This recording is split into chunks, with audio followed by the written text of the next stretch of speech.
আজকে রান্না করেছিলাম লইট্টা মাছ। এই মাছটা যেভাবে রান্না করি দিই। সন্ধে হলে কেন জানি না কোনো কিছুই খেতে বাইরে তো তাকানোই যাচ্ছে না, প্রচুর রোদ। আজকে যে বের হবো, কি হবে আল্লাহই জানেন।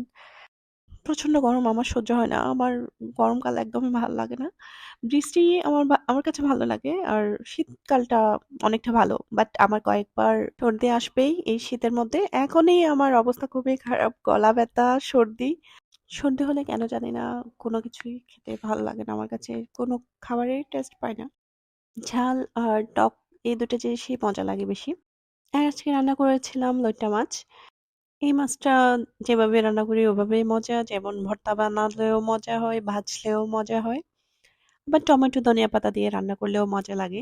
লইট্টা মাছ রান্নায় পানি দিতে হয় না। মাছের পানি দিয়ে হচ্ছে মাছ রান্না হয়ে যায়। আর তো মনে হয় না কিছু লাগবে। এই যে এটা দিয়ে ভাত খাওয়া হয়ে যাবে। গরম ভাতের সাথে লইট্টা মাছের ঝোল।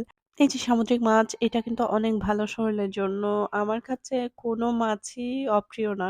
সব ধরনের মাছই আমার কাছে খুবই মজা লাগে। যেমন ছোট মাছের মধ্যে মলা মাছটা অনেক ভালো লাগে। লাউ ভাজি করছিলাম, কাঁচামরিচ ছিল না। একটু বাতাসা মরিচ দিয়ে দিলাম। সুগন্ধটা ভালোই লাগে বাতাসা মরিচের। টমেটো, মিষ্টি আলু আর গাজর কিনেছিলাম। সবজিওয়ালাকে বললাম, "ভাই একটা দেখে লাউ দেন ভালো দেখে।" আর আমাকে একটা সুন্দর ভালো একটা লাউ ধরিয়ে দিয়েছে, যেটা আমি দেখি নাই। ওখানে বাসায় এসে দেখলাম।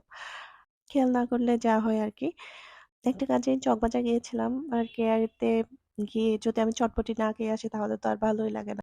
বাসায় এসে চা বানালাম আর আলু পুরি বানালাম। আলু পুরিটা এত মজা লাগে আমার খেতে। উপরে হচ্ছে আমি একটু চাট মসলা দিয়ে দিচ্ছি, পেঁয়াজ কেটে দিলাম আর একটু বিট লবণ দিয়ে খেতে অসাধারণ লাগে।